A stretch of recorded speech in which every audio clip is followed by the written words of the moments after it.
Καθίστε λίγο.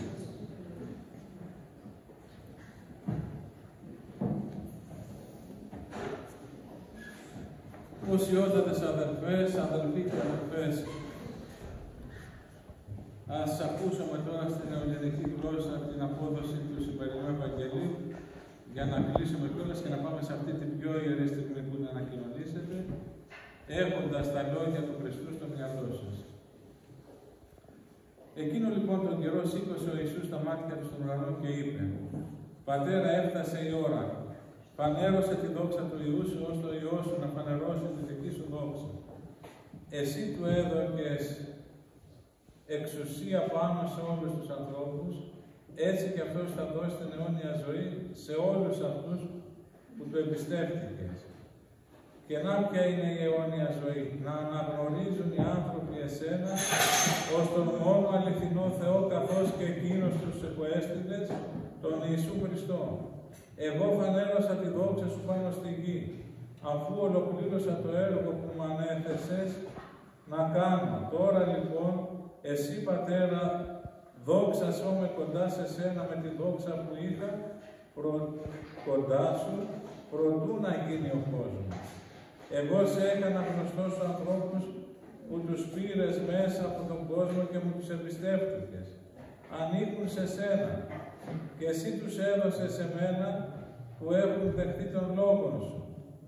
Αυτοί τώρα ξέρουν πως όλα όσα μου έδωσες προέρχονται από σένα, γιατί τις διδαχές που μου έδωσες εγώ τις έδωσα σε αυτούς και αυτοί τις δέχτηκαν και αναγνώρισαν πως πραγματικά από σένα προέρχομαι και πίστεψαν πως εσύ με απέστειλες στον κόσμο. Εγώ για αυτούς παρακαλώ.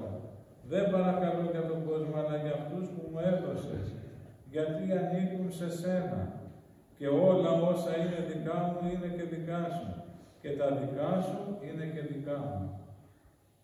Και δι' αυτόν θα φανερωθεί η δόξα σου. Τώρα δεν είμαι πια μέσα στον κόσμο, ενώ αυτοί μένουν μέσα στον κόσμο. Και εγώ έρχομαι σε σένα, Άγιε Πατέρα.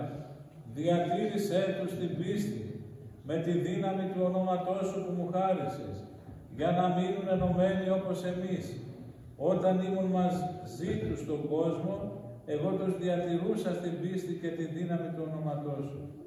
Αυτούς που μου έδωκες τους φύλαξα, και κανένας εξ αυτών δεν χάθηκε, παρά μόνον ο Υιός της απολίας, δια να εκπληρωθούν τα λόγια της Γραφής. Τώρα όμως εγώ έρχομαι σε σένα και τα λέω αυτά όσο είμαι ακόμα στον κόσμο, ώστε να έχουν τη δική μου τη χαρά μέσα τους, σε όλη την πληρότητά της. Αδελφοί μου, λοιπόν, σήμερα είναι η 7η Κυριακή από το Πάσχα. Η Εκκλησία μας τιμά την Ιερά Μνήμη των Αγίων 318 Θεοφόρων Πατέρων, που συνήλθαν στην πρώτη Οικουμενική Σύνοδο της Νίκαιας το 325 μετά Χριστό. Είναι η Κυριακή πριν από τη μεγάλη εορτή της Πεντηκοστής και η Εκκλησία μας έταξε να τιμά τη Σύνοδο αυτή για να τονιστεί ιδιαίτερα η θεότητα του Ιησού Χριστού, μία θεμελιώδης αλήθεια της πίστεώς μας. Τη νύχτα πριν το πάθος του, κατά το μυστικό δείπνο, ο Κύριος Ιησούς Χριστός ανασήκωσε τα μάτια του προς τον ουρανό και προσευχήθηκε θερμά για τους μαθητές του. Αυτή η προσευχή αποκαλείται αρχιερατική. Όλο αυτό το κείμενο που διαβάσαμε σε μετάφραση, το Ευαγγέλιο, είναι η αρχιερατική προσευχή. Διότι ο Χριστός ως Μέγας Αρχιερεύς μεσητεύει στον Πατέρα υπέρ όλου του κόσμου. Μέσα στις συγκινητικές αυτές γραμμές του Ευαγγελίου αποκαλύπτεται η βαθιά σχέση και ενότητα που έχει ο Υιός μετά του Πατρός, αλλά και η μέριμνά του για να ενώσει, για ένωση και για σωτηρία των πιστών. Αυτή η θεϊκή παράκληση θα διατηρήσει ο Θεός τους μαθητές ενωμένους. Αποκαλύπτει ότι η ενότητα των πιστών είναι θεμελιώδης βούληση του Κυρίου. Πόση πολύτιμη είναι η ενότητα που ο Ιησούς την επαναλαμβάνει 5 φορές την προσευχή του. υπογραμμίζοντας ότι αυτό θα είναι η δύναμη και η γαλήνη της Εκκλησίας, η χαρά και η ευτυχία του κόσμου. Η ενότητα που ζητά ο Χριστός δεν είναι μία επιφανειακή συμφωνία ή απλώς ανθρώπινη συνεργασία, αλλά βαθιά και αληθινή ενότητα εν Αγίο Πνεύμα. Ένωση στην αγάπη και στην αλήθεια. Ο Κύριος δίδαξε ότι η Εκκλησία του δεν είναι όνομα διαίρεσης, αλλά ου χωρισμού, αλενώσεως και συμφωνίας εστίν όνομα, όπως λέει και ο Ιερός Χρυσόστομος. Η Εκκλησία είναι ένα σώμα με κεφαλή τον ίδιο τον Χριστό, καλεσμένη να φανερώνει στον κόσμο την ενότητα και την ομόνοια που ο Θεός θέλει για μας. Στην αρχιερατική προσευχή ο Κύριος αποκαλύπτει ακόμα ότι η σωτηρία δίνεται με τη γνώση της αληθείας. Αυτή δε στην αιώνια ζωή, το να γνωρίζουν εσένα τον μόνο αληθινό Θεό και εκείνον που απέστειλα στον Ιησού Χριστό. Η ορθή πίστη λοιπόν στον Θεό και στον Χριστό είναι η οδός προς την αιώνια ζωή, όπως ομολογεί και ο Ιησούς. Δικαιολογημένα λοιπόν η Εκκλησία επέλεξε αυτή την Ευαγγελική περικοπή σήμερα, επειδή στην καρδιά της βρίσκεται η προσευχή του Κυρίου, για πίστη αληθινή και ενότητα, που μας εισάγει στους σκοπούς και τα κατορθώματα των Αγίων Πατέρων της πρώτης Συνόδου. Επιτρέψτε μου τώρα, αδελφοί, να στραφούμε με δέος και θαυμασμό στο γεγονός που εορτάζουμε. Μετά την Ανάσταση και την Ανάληψή του, ο χριστιανισμός απέκτησε ελευθερία λατρεία στη Ρωμαϊκή Αυτοκρατορία, όμως δεν άργησαν να ξεσπάσουν σοβαρές θεολογικές έρηδες για το πρόσωπο του Κυρίου. Στις αρχές του 4ου αιώνα, ένας πρεσβύτερος από την Αλεξάνδρεια, ονόματι Άριος, δίδασκε πως ο Ιησούς Χριστός δεν είναι αληθινός Θεός, αλλά κτίσμα του Θεού. Δηλαδή ποτέ δεν υπήρχε πριν γεννηθεί, αλλά εκτίστη εκ του μειόντος αυτή η φοβερή πλάνη έσπηρε ταραχή και διχόνοια στην Εκκλησία, καθώς πολλοί παρασύρθηκαν από το λογικοφανή διδασκαλία του Αρίου, βλέποντας αυτοκράτορας Μεγάλος Κωνσταντίνος τον κίνδυνο της διαιρεμένης πίστης. Για τη συνοχή της αυτοκρατορίας συγκαλεί την πρώτη Οικουμενική Σύνοδο στην Νίκαια της Βυθινίας το 325. Στη σύνοδο αυτή συμμετείχαν 318 Άγιοι Πατέρες από όλη την Οικουμένη, αρχιερείς και επιμένες Εκκλησίας, πολλοί εκ των οποίων είχαν μαρτυρήσει στο παρελθόν και έφεραν στο σώμα του σημάδια διωγμών. Ο ιστορικός Ευσέβιος μας λέγει πως ανάμεσα στους παρευρισκομένους ήταν άνθρωποι με κομμένα μέλη, χολώτες και πληγές για το όνομα του Χριστού. Όλοι αυτοί παρά τις πληγές τους έλαμπαν από τη χάρη του Θεού και διέπονταν από ζήλο Άγιο να υπερασπιστούν μέχρι θανάτου την Ορθόδοξη διδασκαλία. Εκ της χωρίας αυτών των πατέρων ξεχωρίζουν ονόματα που τιμά και ο πιστός λαός με ιδιαίτερη αγάπη. Ο Μέγας Αθανάσιος, τότε νεαρός διάκονος της Αλεξάνδρειας, που έγινε ο κύριος αγωνιστής του κατά του Αρεανισμού, ο Άγιος Νικόλαος, επίσκοπος Μύρων, και ο Άγιος Σπυρίδων, επίσκοπος Τριμηθούντος, άνδρες πολύ πεπληρισμένοι από το Άγιο Πνεύμα. Τι να πρωτοθαυμάσουμε από το βίο και την πολιτεία τους, μας έρχονται στο νου ορισμένα περιστατικά γεμάτα νόημα, το θαύμα του Αγίου Σπυρίδωνος με το κεραμίδι, το χαστούκι του Αγίου Νικολάου προς τον Άριο, τα εμπνευσμένα συγγράμματα και οι λόγοι του Αγίου Αθανασίου, του Μεγάλου. Ο Άγιος Σπυρίδωνας, για να εξηγήσει απλά και παραστατικά το μυστήριο της Αγίας Τριάδος, υπενθυμίζεται ότι πήρε ένα κεραμίδι στο χέρι και έκανε το σημείο του Σταυρού. Μόλις είπε εις το όνομα του Πατρός, βγήκε φωτιά από το κεραμίδι. Λέγοντας και του Ιού, έτρεξε κάτω νερό και λέγοντας και του Αγίου Πνεύματος, έμεινε στο χέρι του μόνο χώμα. Και λέγοντας και του Αγίου Πνεύματος, έμεινε μόνο το χώμα.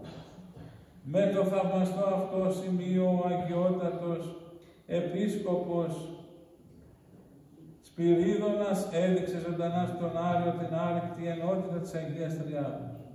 Ότι ο Πατήρ, ο Υιός και το Άγιο Πνεύμα είναι διαφορετικά πρόσωπα, αλλά μοιράζονται μία φύση και μία θεία ουσία. Εξίσου χαρακτηριστικό είναι το περιστατικό με τον Άγιο Νικόλαο. Ο πράος και φιλάνθρωπος εκείνος ιεράρχης, βλέποντας τη Σύνοδο των Άριο να βλασφημεί πεισματικά τη θεότητα του Χριστού, κινούμενος από ζήλο Θεού, εμπρόθετα τον ράπησε, τον έπληξε στο πρόσωπο. Σύμφωνα με την παράδοση, οι πατέρες της Συνόδου ξαφνιάστηκαν και φυλάκισαν πρόσχερα τον Άγιο Νικόλαο για την ενέργεια, διότι δεν είχε στο δικαίωμα κατά τον νόμο, ήταν επιμανικό αδίκημα να χαστούκισεις μπροστά στον αυτοκράτορα κάποιον. Και γι' αυτό λοιπόν τον έκλεισαν φυλακή, παραδίδοντας τον εκ νέου το ιερατικό. Και όμως ο Χριστός και η Παναγία του φανερώθηκαν με όραμα στη φυλακή, παραδίδοντας του εκ νέου το ιερατικό ομοφόριο και το Ευαγγέλιο. Σημείο ότι ο Κύριος επικρότησε τον ζήλο και την πίστη του. Φυσικά δεν επενείται εδώ η βία, αλλιακλώνει τη φιλοθεία.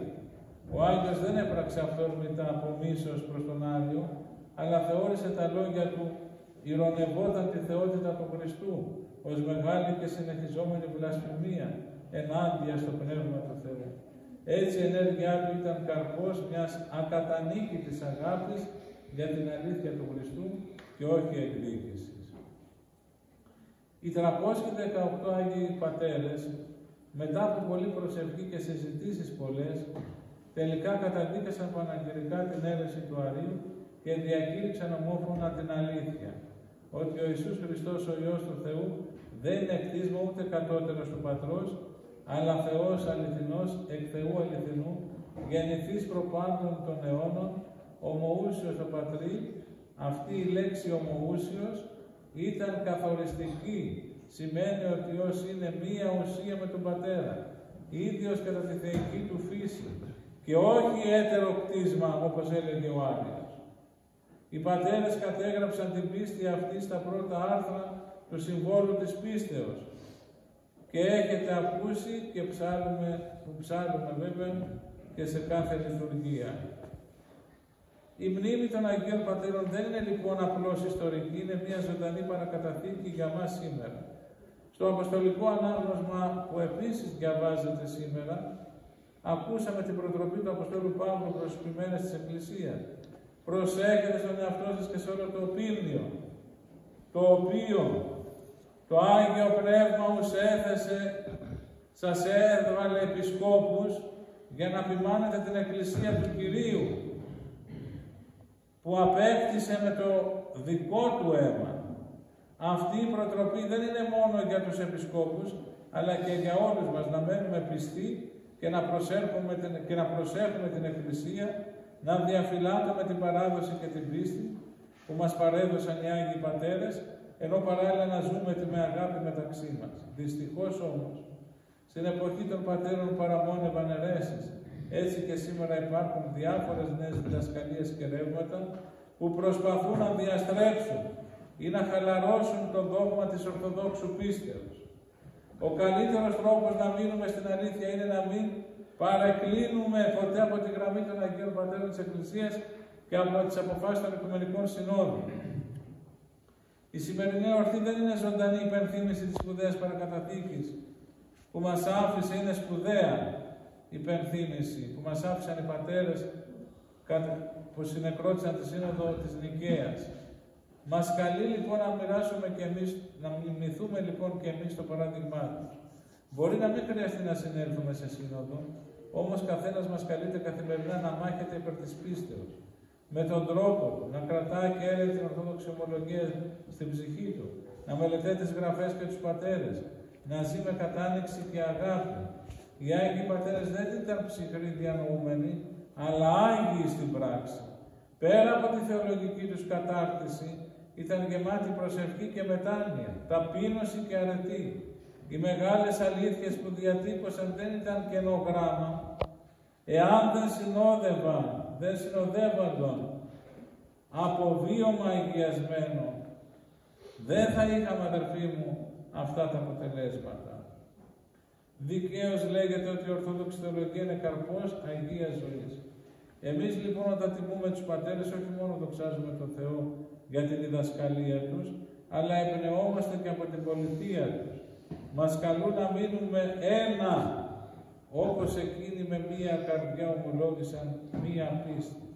Μας καλούν να μείνουμε ενωμένοι στην μία ορθή πίστη για τον Ιησού Χριστό, όπως είναι ενωμένη και η Αγία Τριάδα, ή ναός εν καθώς και εμείς.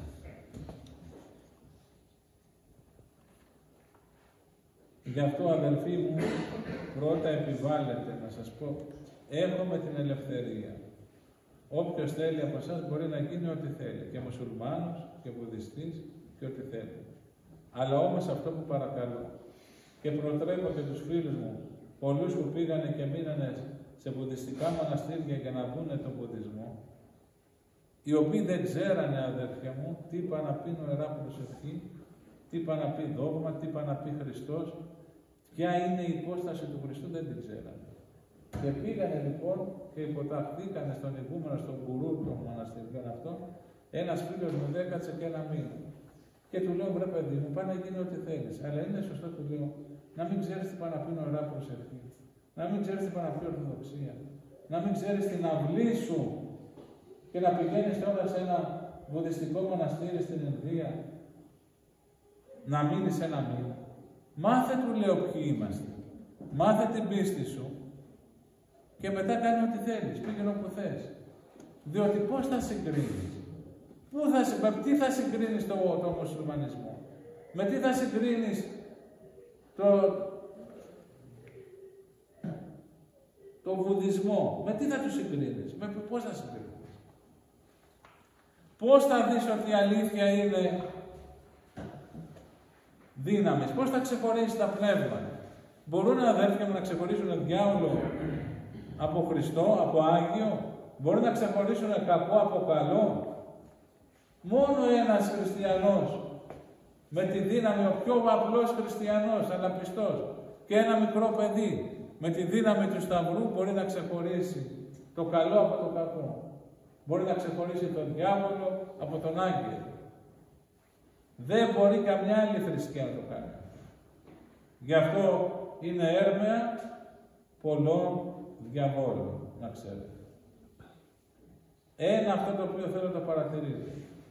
Και στρωθείτε κι εσείς, διαβάστε σας παρακαλώ, τις αποφάσεις των Οικουμενικών Συνόδων για το πρόσωπο του Χριστού. Είχε δύο φύσεις, δύο θελήματα, μία ύπαρξη. Είχε τη θεότητα, αλλά να ξέρετε, σαν άνθρωπος υπέφερε το ανθρώπινο. Όταν σήκωνε το Σταυρό, δεν έβαλε σε ενέργεια, ήτανε Θεός, αλλά δεν έβαλε σε ενέργεια, λένε οι πατέρες, στη θεϊκή του δύναμη. Γιατί, για να πονέσει έναν άνθρωπος και να μπορεί να καταλαβαίνει τον άνθρωπο. Ποιος μιμήθηκε, αδέρφια, το Χριστό? Ο Γεροπαΐσιος. Όταν η ζωή του έλειωνε για την αγάπη του πλησίου. Και όταν άκουγε για τους καρκινοπαθείς, ο ίδιος παρακάλεσε τον Κύριο να του δώσει καρκίνο για να υποφέρει και αυτός όπως υποφέρουν τόσες χιλιάδες άνθρωποι με αυτή την επάρατο νόσο. Έτσι και ο Κύριος σήκωσε το Σταυρό, πονώντας και κουράστηκε και πόνεσε τα χτυπήματα, το αγγυλωτό στεφάνι.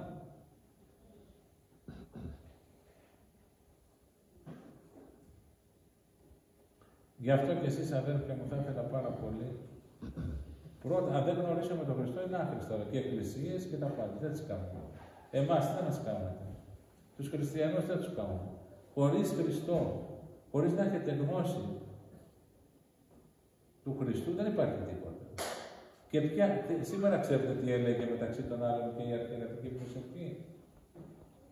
Αυτή εστί η αιώνια ζωή είναι αγινός πως είσαι, των μόνον αληθινών Θεών και όν απέστειλας Ιησούν Χριστόν.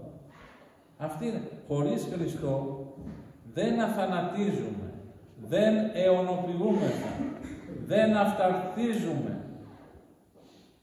Δεν υπάρχει τίποτα αιώνιο. Είμαστε μετά γήινοι.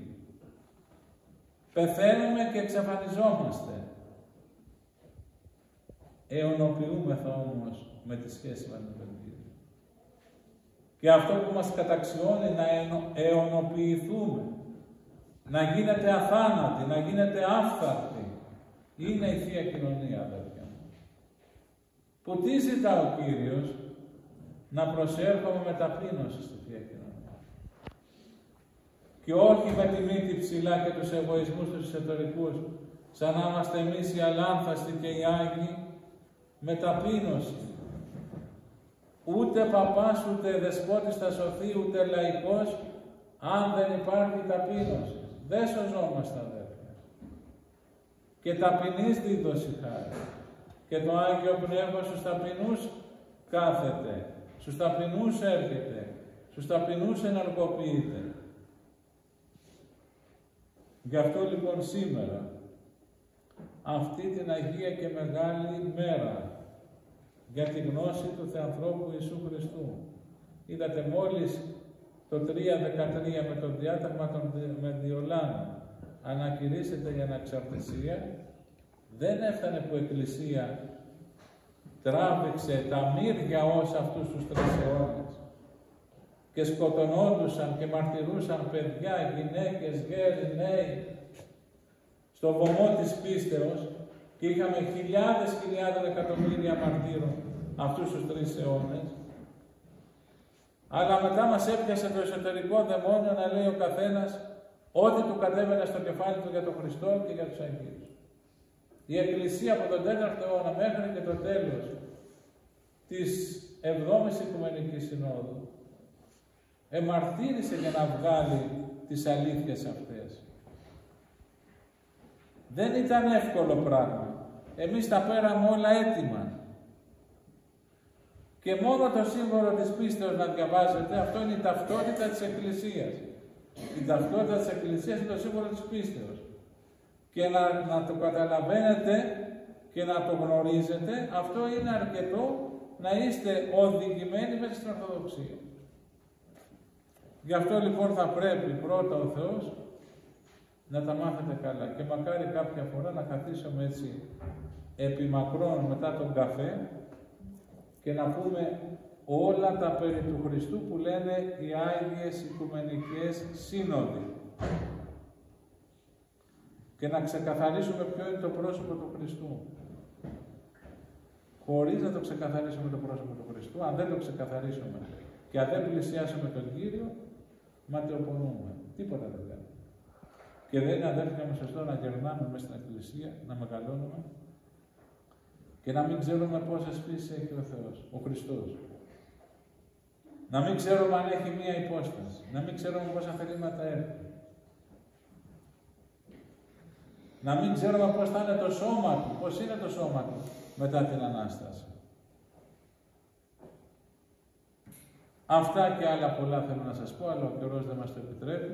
Να μην σας κουράζω κι άλλο. Ήδη έχει παρέλθει η ώρα.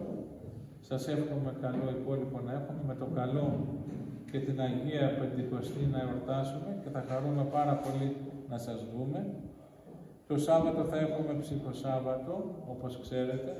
Θα λειτουργήσουμε και αν θέλετε, ελάτε και φέρτε τα κόλλημα υπέρ των ψυχών των κεκοιμημένων σας προσώπων.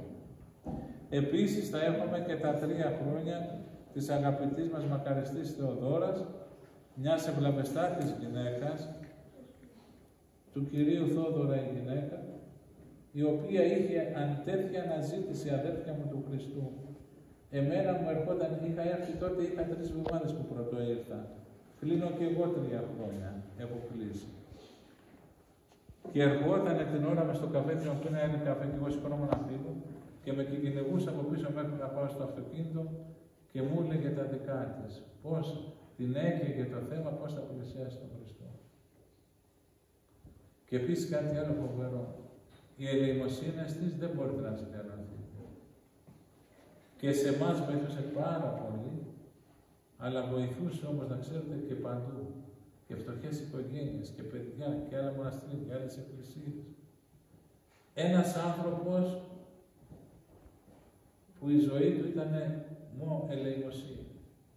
Εγώ συγκινούμαι με αυτή τη γυναίκα που την γνώρισα και την άκουσα 3-4 φορές να μου μιλάει γρήγορα στον καθοδόν, έτσι στο πόδι. Αλλά όμως ήταν τόσο μεγάλη η πίστη της και η αγάπη της και ο καημός της για την Εκκλησία που δεν μπορείτε να διανοηθείτε.